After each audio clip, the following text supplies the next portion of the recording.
డబ్బు, అనారోగ్యం, ఉద్యోగం, వ్యాపారం, అప్పులతో బాధపడుతున్నారా? మీకోసమే లాంచ్ యువర్ ఫ్యూచర్ ప్రోగ్రామ్. నమస్కారం అండి, డాక్టర్ శ్రీ ఆచార్య అనంతకృష్ణ స్వామి గారు. నమస్కారం. సార్, క్లాసెస్ ఎప్పుడు స్టార్ట్ అవబోతున్నాయి? ఏ ఏరియాస్లో నిర్వహించబోతున్నారు? చాలా మంది ఆడవాళ్ళు క్లాసెస్కి అటెండ్ అవ్వాలి అనుకునే వాళ్ళు అడుగుతూ ఉన్నారు. ఒకసారి డీటెయిల్స్. మనకి ఇప్పుడు 2024 అమ్మా, మేలో మనకి 19వ తారీఖు హైదరాబాద్లో ఉంటుంది. ఓకే.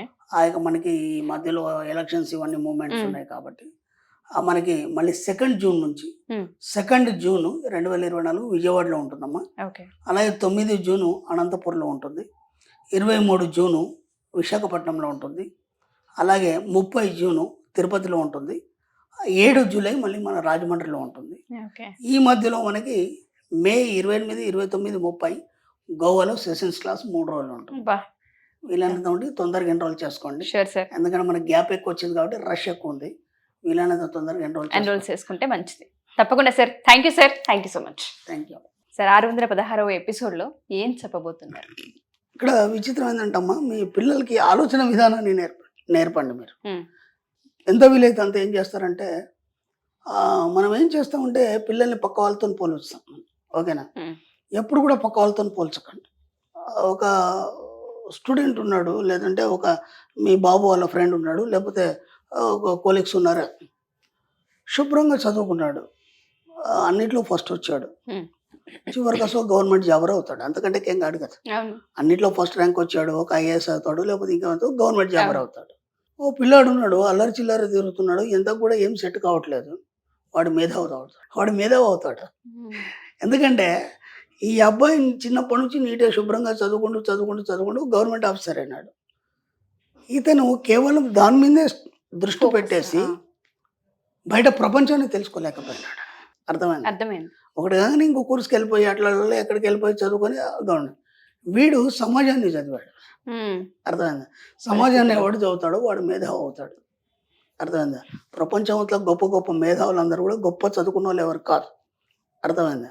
కాబట్టి ఈ మేధావి కావాలంటే మనం ఏం చేయాలంటే పిల్లలకి ముందు స్టడీ, ఎందుకంటే ఒక డిగ్రీ ఒక సర్టిఫికెట్ ఉండాలి మనకి. అర్థమైందా? మన సబ్జెక్ట్లో ఒక చిన్న ఎగ్జాంపుల్ చెప్తాను. డిగ్రీ సర్టిఫికేట్ తీసుకొని బయటకు వచ్చిన ఒక విద్యార్థి ఎలా జీవించాలో తెలియదు. అవును సార్. అవునా కదా? చాలా మంది పిల్లలు ఉన్నారు, డిగ్రీ కంప్లీట్ అయిపోయింది, డిగ్రీ కంప్లీట్ అయిపోగానే ఏం చేస్తున్నారు అంటే ఏం చేయాలో తెలియని లైఫ్ ఎలా లీడ్ చేయాలో తెలియదు. అర్థమైందా? 2, ఎవరు చూడు గవర్నమెంట్ జాబ్ అంటారు. ఇప్పుడు ఎన్నోసార్లు రాజకీయ నాయకులు మాట్లాడతారు, ఎన్నెన్ని ప్రభుత్వ ఉద్యోగాలు ఇవ్వగలుగుతాం, మనం ఎన్నెన్ని చేయగలుగుతాం, ఇవన్నీ మాట్లాడతారు కదా. అది నేను అనేది ఏంటంటే, ఇండివిజువల్గా నీకు నువ్వంటూ ఒకటి క్రియేట్ చేసుకోవాలన్నప్పుడు నీ ఆలోచన విధానం అనేది మారాలి. అర్థమైందా? ఆలోచన విధానం మారాలన్నప్పుడు చిన్నప్పటి నుంచి పిల్లలకి ఆలోచన విధానాన్ని నేర్పించండి. అర్థమైందా?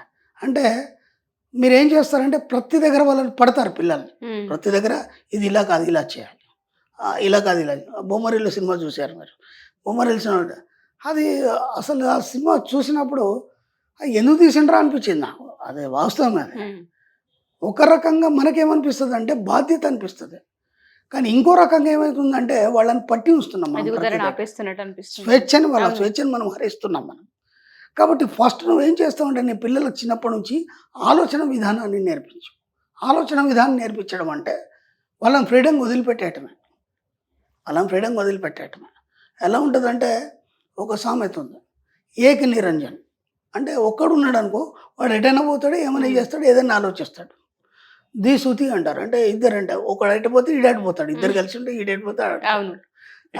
ముగ్గురు అంటే ఇద్దరు ఇటువైపు ఉంటారు, ఒకడు ఒక వైపు ఉంటాడు. ఎంత ముగ్గురు ఉన్నా ఇద్దరు ఒక వైపు ఉంటే ఉండదు, చారు గడపడు. అంటే ఏ పని కాదు, ఇక హడవుడు తప్ప ఇంకేం కాదు. కాబట్టి పిల్లలకి ఏం చేస్తారంటే ఒంటరి వదిలిపెట్టేస్తాడు, ఏక నిరంజన్లాగా వదిలిపెట్టాడు. అప్పుడు ఏమవుతుందంటే వాడు సొంత ఆలోచన విధానం ద్వారా వాడికి ఏం కావాలో వాడే సృష్టించుకుంటాడు, వాడే క్రియేట్ చేసుకుంటాడు ఎక్కడైనా కానీ.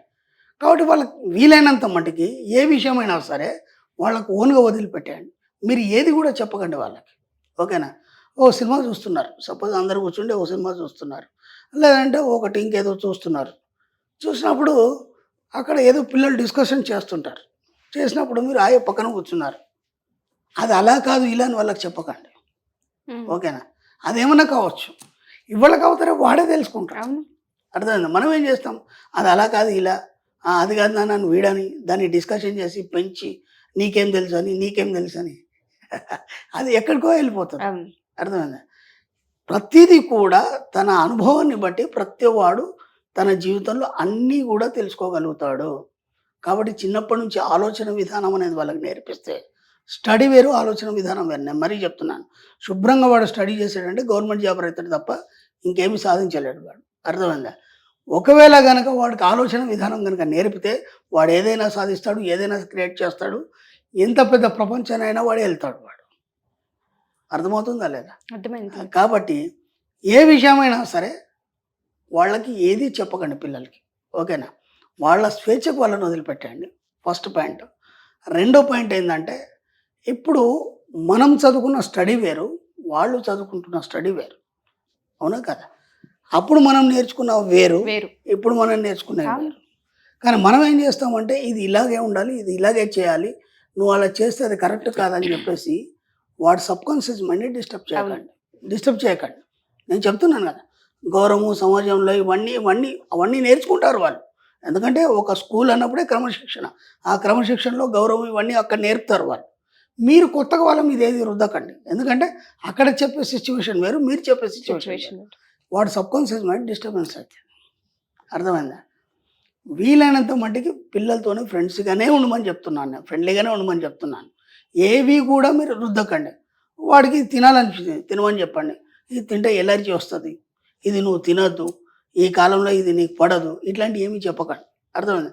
ఇప్పుడు అది చెప్తే ఏమవుతుందంటే వాడు సబ్కాన్షియస్ మైండ్ అదే తీసుకొని ఆ ఎలర్జీ వస్తుంది వాడికి. అర్థమవుతుంది? ఒక ఫ్యామిలీ ఉంది, ఆ ఫ్యామిలీకి ఏంటంటే ఎవ్రీ మార్చిలో ఒక ఎలర్జీ వస్తుంది. ఆ ఫ్యామిలీ ఇండియాలో ఉంది, అమెరికాలో ఉంది, వాళ్ళ సంబంధించి అందరు కూడా అక్కడక్కడ ఉన్నారు. ఓకే, ఇప్పుడు ఏమైందంటే కరెక్ట్ మార్చి వచ్చే ముందు నెల అందరూ ఫోన్లు చేసుకుంటారు, నెక్స్ట్ మార్చు మనందరికీ ఎలర్జీ వస్తుంది, వంశపారంపర్యంగా ఉంది కాబట్టి ఫలానా మెడిసిన్ చేసుకోండి. అది ఏం లేదు, వాళ్ళందరికీ ఆ ఎలర్జీ వచ్చేస్తుంది ఆ నెలలో. అది ఫిక్స్ అయిపోయింది, మొత్తం ఫ్యామిలీ మొత్తం ఫిక్స్ అయిపోయింది. ఏ దేశంలో ఉన్న వాళ్ళకి ఎలర్జీ వస్తుంది. సైకాట్రిస్ట్ దగ్గరకు వచ్చిన తర్వాత ఇది అని చెప్తే ఆయన అన్నాడు, 1 month బిఫోర్ మీరు అందరు కాషన్స్ ఇచ్చుకుంటారు కదా, ఇప్పుడు రివర్స్ కాషన్ ఇవ్వండి. ఈ ఏదైతే మంత్ ఉందో ఆ మంత్ మనకు సంపూర్ణ ఆరోగ్యంగా ఉంటాం మనం, ఏది రాదని చెప్పేసేయండి. మాకు ఒక మహిమాన్వితో చెప్పాడు, ఇక నుంచి మీ ఫ్యామిలీకి ఏం కాదు నేను చూసుకుంటాను, ఇక ఎలాంటి ఎలర్జీ లేదు, ఏ మందులు లేవని చెప్పి అందరు చెప్పుకున్నారు. ఆ మంత్ అయిపోయింది, ఎవరికి ఎలర్జీ ఒక ఆలోచన విధానం, ఒక చిన్న ఇది కాన్షియస్నెస్ అది నీ డిస్టర్బ్ చేస్తుంది. అది కాకపోతే విచిత్రం ఏంటంటే ఆ పసి మనుషుల మీద అది ముద్రమడిపోయి జీవితాంతం ఉంటుంది, మోస్తూనే ఉంటారు. కాబట్టి వాళ్ళకి ఎలాంటి రిస్ట్రిక్షన్స్ పెట్టకండి, ఏం చేయకండి. వాళ్ళ జీవితంలో వాళ్ళు అన్నీ నేర్చుకుంటారు. ఇంతకుముందు కంటే జనరేషన్ ఇప్పుడు చాలా ఫాస్ట్గా ఉంది. కాబట్టి వాళ్ళ స్వేచ్ఛకు వాళ్ళని వదిలిపెట్టండి. మీరు ఎక్కడ కూడా పిల్లల్ని బలవంత పెట్టకుండా ఆలోచన విధానాన్ని నేర్పండి. ఒక సమస్య ఉంది, దాన్ని ఎలా ఆలోచించాలి, దాన్ని లోతులోకి వెళ్ళాలి. లోతులోకి వెళ్ళినప్పుడు ఏమైతే సమస్య పరిష్కారం అయిపోతుంది. అది ఏదైనా కావచ్చు. వాడికి ఒక డౌట్ వచ్చింది, ఇప్పుడు గూగుల్ ఉంది, యూట్యూబ్ ఉంది, రీల్స్ ఉన్నాయి, ఇంకా కావాలంటే బోలెడు సమాచారం ఉంది. మనకు అప్పుడు లేదు, ప్రతిదీ వెళ్ళి లైబ్రరీలో కూర్చొని గంటలు ఎత్తుకాలి. ఇప్పుడు జస్ట్ ఇట్లా ఫింగర్లో మొత్తం ప్రపంచాన్ని చూసేస్తున్నాం. కాబట్టి వాళ్ళని ఎక్కడ కూడా ఇబ్బంది పెట్టకండి. నేను చెప్పేది అది, ఆలోచన విధానాన్ని నేర్పండి. వాడికి ఏ డౌట్ వచ్చినా సరే ఒక్కసారి ఇలా ఒక అడ్వైస్ ఇవ్వండి, దాన్ని ఫాలో అయిపోతాడు అంతే. వీళ్ళంత మట్టికి ఆలోచన విధానంలో పిల్లలు తనను తానే వృద్ధిలోకి తెచ్చుకుంటారు. మీరు ఎక్కడ కూడా వాళ్ళని ఇబ్బంది పెట్టకండి. చాలా మంది పిల్లలకి ఈ ఎపిసోడ్ చాలా పెద్ద హెల్ప్ అవుతుంది, పేరెంట్స్కి ఎస్పెషల్లీ. వాళ్ళని ఎందుకు ఇబ్బంది పెడుతున్నాం అనేది వాళ్ళకి అర్థమవుతుంది. అంటే నేను ఎందుకు చెప్తున్నానంటే మీకు మీరుగా ఒక స్థాయికి రావాలన్నప్పుడు మెల్లిగా అన్నింటినీ దూరం చేసుకోవాలి మన సబ్జెక్టులు. ఇప్పుడు ఏమైపోయింది, వాడు ఆలోచన విధానంలో వాడు ఆలోచిస్తూ నిన్ను డిస్టర్బ్ చేయడు. లేకపోతే ప్రతిదీ నువ్వే పట్టించుకొని నువ్వు ఇలాగే తినాలి, ఈ పెరుగులో ఇది కలుపుకోవాలి, ఈ డ్రెస్ ఇలా వేసుకోవాలి, ప్రతిదీ చెప్పడం వల్ల ఏమైపోతుంది, వాడు ఉనికిని కోల్పోయి నీలాగా తయారవుతాడు. ఇప్పుడు మీరు మీ టైం అంతా ఇచ్చేసుకొని వాడికి ఇవ్వాలి, అప్పుడు మీకు కావాల్సిన టైం మీకు దొరకదు. కాబట్టి మీ టార్గెట్ అనేది మీరు రీచ్ కాలేరు. Wonderful sir, thank you sir, thank you so much. Thank you అమ్మా. సుమన్ టీవీలో మీ పర్సనల్ అండ్ బిజినెస్ ప్రమోషన్స్ కోసం కింది నెంబర్కి కాంటాక్ట్ చేయండి.